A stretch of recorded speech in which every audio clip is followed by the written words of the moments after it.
So you want to retire in Japan. World-class healthcare, some of the lowest crime rates on the planet, a train system that runs to the second, and a cost of living that's actually lower than most people assume. Sounds like the dream, right? Here's the catch. Nobody tells you up front. Japan doesn't have a retirement visa. Not one. There's no category you can simply apply for that says, "I'm retired, let me in." What exists instead is a maze of alternative visa pathways, a tax system that changes shape depending on how long you've lived there, and a pension system that most retirees moving there in their 60s will pay into, but never fully collect from. By the end of this video, you'll understand exactly how retiring in Japan actually works financially, and why so many people get the planning wrong before they even land. Unlike Thailand, Portugal, Malaysia, or Panama, Japan has never built a specific visa product aimed at retirees. That single fact changes everything about how you need to plan. If you're picturing a straightforward application with a bank deposit requirement and an approval letter, that's not how this country works. Instead, foreign retirees have to fit themselves into visa categories that were designed for entirely different purposes: spouses, business owners, people of Japanese heritage, and build a financial life around whichever one actually applies to them. Let's go through the real pathways, because this is where most retirement plans either work or completely fall apart. The most flexible option, if it applies to you, is the spouse visa. If you're married to a Japanese citizen or permanent resident, this is by far the smoothest route. It has no minimum income threshold from the applicant, no restriction on working if you want to, and it can be renewed indefinitely. If you don't have a Japanese spouse, the next major category is the long-term resident status. This one is discretionary, decided by the Minister of Justice, and in practice, it's mostly reserved for people of Japanese descent, commonly third-generation Japanese Brazilian or Japanese Peruvian applicants, along with certain humanitarian cases. It's not something the average retiree can apply for on demand, but if you have Japanese ancestry, it's absolutely worth investigating. For retirees with capital who don't mind a bit of paperwork, there's the Business Manager Visa. This requires a minimum investment of around 5 million yen into a Japanese business entity. Some retirees use this to set up a small consulting firm, an import-export business, or a property management company, not because they need the income, but because it legally justifies their long-term presence in the country. Then there's the option most self-funded retirees without a spouse actually end up using, the long-stay visa, built around demonstrating substantial personal savings. The commonly cited threshold is more than 30 million yen in savings for a single applicant, roughly $200,000, or 60 million yen if a couple is traveling under separate applications. Finally, there's permanent residency, which is the long game. The standard path requires 10 years of continuous residence, with at least 5 of those years spent on a qualifying work or family visa, meaning time spent purely on a savings-based long-stay visa doesn't count toward it. As of recent immigration data, close to 1 million people currently hold PR status in Japan, but very few of them got there purely as retirees. Most built up years of work or marriage-based residency first. Here's where the numbers get more forgiving than people expect. Overall cost of living in Japan runs meaningfully below the US, housing in particular. A one-bedroom apartment in a Japanese city center averages roughly $550 a month, compared to over $1,600 for a similar unit in the US. Even central Tokyo, one of the most expensive cities in the country, still comes in well below equivalent neighborhoods in New York or London. For an actual retirement budget, the range breaks down roughly like this. A couple can live comfortably almost anywhere outside central Tokyo on about $2,000 to $2,500 a month. That includes healthcare, internet, some entertainment, and enough left over for the occasional domestic trip. Stretch that to around $3,500 a month, and you're living inside Tokyo itself, eating out several times a week, and taking weekend bullet train trips to places like Kyoto without thinking twice about it. Government survey data backs this up. Japanese couples aged 65 and older spend on average around 287,000 yen a month, which lines up closely with those same comfortable tier estimates. And this is a case where location genuinely restructures your entire budget.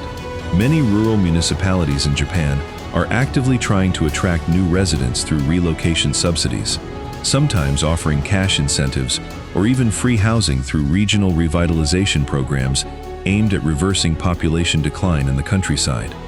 This is one of Japan's biggest selling points, and it holds up under scrutiny. Once you establish legal residency, you're required to enroll in national health insurance, which covers roughly 70% of most medical costs, with premiums scaled to your declared income.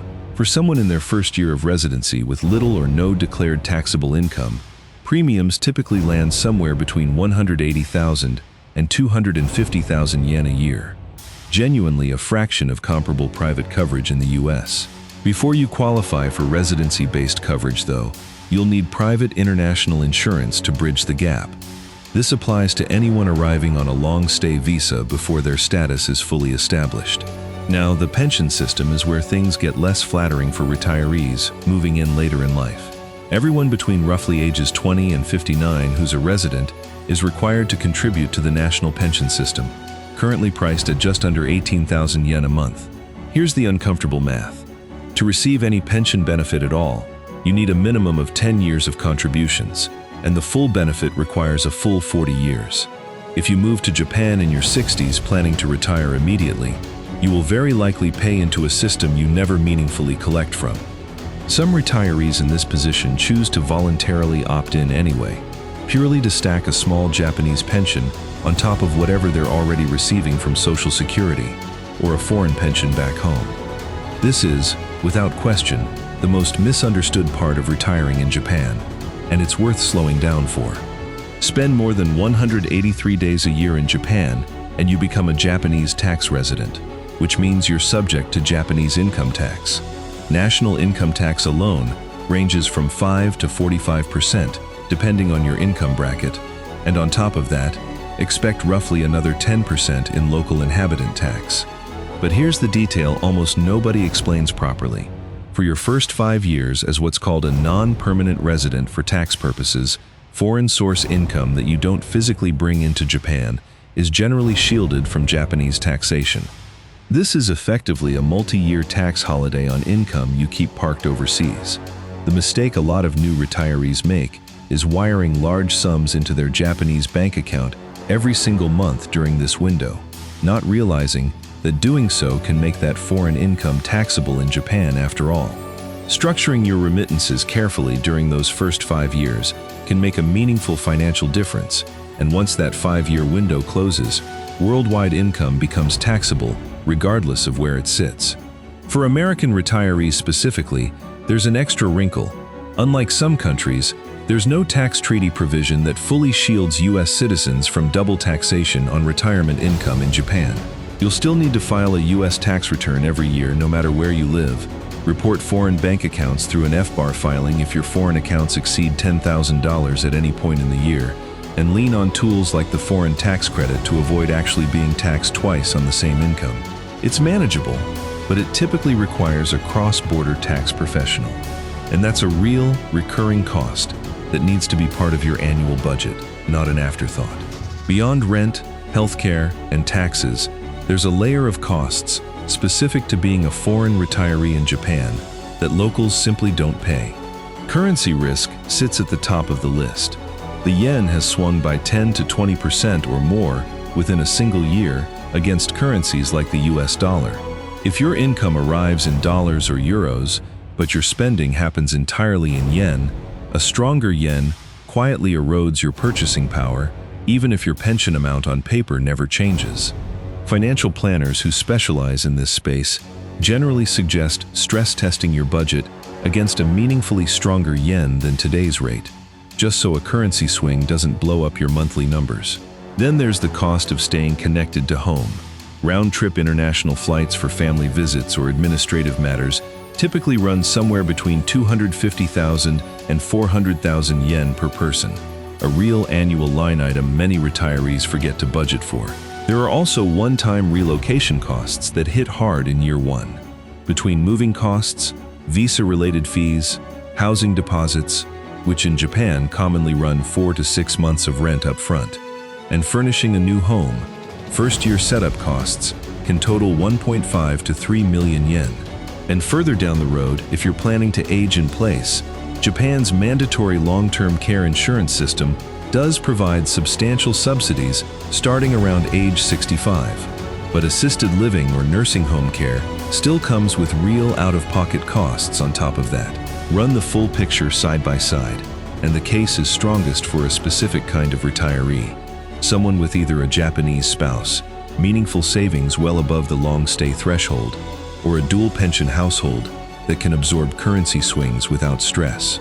For that profile, Japan delivers genuinely excellent healthcare, exceptional public safety, and a cost of living, particularly on housing, that undercuts most major Western cities by a wide margin.